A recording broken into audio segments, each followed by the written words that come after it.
سلام دوستان عزیز، امیدوارم حالتون خوب باشه.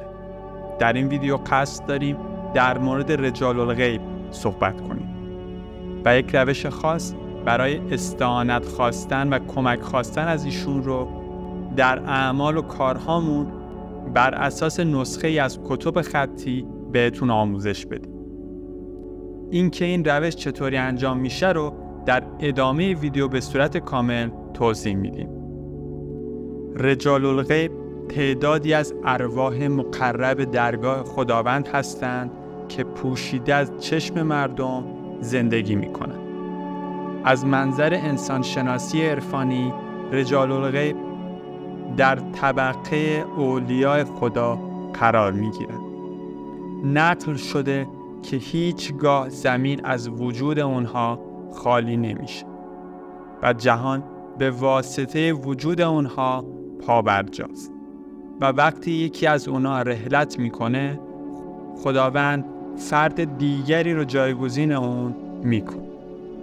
این قوم به قدرت خدای متعال از همه علوم مخفی و عیان، رازهای حرکت و منازل کواکب و اسماء الهی مطلعند و هر سرزمین از سرزمین‌های هفتگانه به یکی از اون هفتن وابسته است و هر کدوم از اونها بدن پیامبری از پیامبران خدا در اون سرزمینه.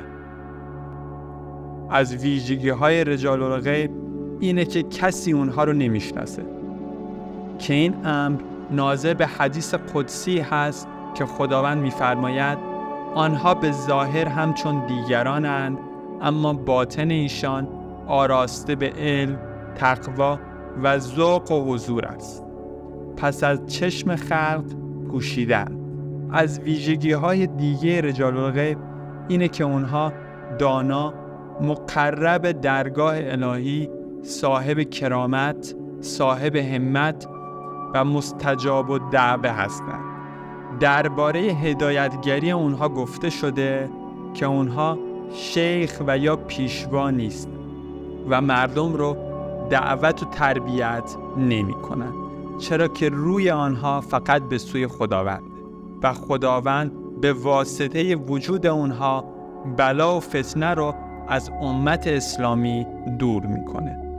محمد باقر مجلسی در نسخه ای از اختیارات الایام با نقل عبارتی با مضمون یاری خواستن از رجال الغیب، ضمن این که به ذکر نشدن احوال رجال الغیب در احادیث شیعه تصریح میکنه، وجود اونها رو هم منکر نمیشه و رجال الغیب رو همون ارواح امامان علیه السلام و خضر و الیاس نبی میدونه. حالا میرسیم به آموزش نحوه کمک گرفتن از رجال الغیب در امورات مهم زندگی. ذکر شده که اونها هر روز از ماه قمری به گوشه‌ای از عالم سیر میکنند و به موجودات فیض میرسانند.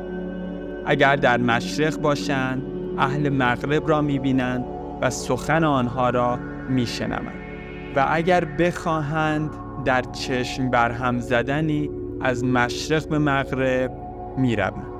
ایشان در هر یک از روزهای ماه‌های قمری در جهات خاصی سیر می نمایند. پس ما باید ابتدا جهت حضور ایشون رو بدونیم که جدول حضور ایشون رو میتونید در تصویر مقابل مشاهده کنید. پس از دونستن جهت حضور، برای کمک گرفتن در امورات مهم و عظیمه رو به سمت و جهت تردد ایشون، با توجه به جهاتی که ذکر کردیم، با نهایت ادب و احترام و ضمن تضرع و خشوع کامل، پس از صلوات بر سید کائنات یعنی حضرت محمد صلی الله علیه و آله، این دعا رو 7 مرتبه میگیم و سپس با قلبی آرام و مطمئن از حمایت ایشون به انجام امورات مهمه زندگیمون میپردازیم. دوستان عزیز، کمک از رجال الغیب یکی از رازهای بزرگ در علوم غریبه هست که بزرگان علوم غریبه برای انجام امورات خودشون همیشه از ایشون کمک میگیرن. امیدوارم که در همه امورات زندگی خودتون موفق باشید. ممنون از همراهی شما عزیزان. لطفاً جهت حمایت از ما کانال یوتیوب ما رو سابسکرایب کنید.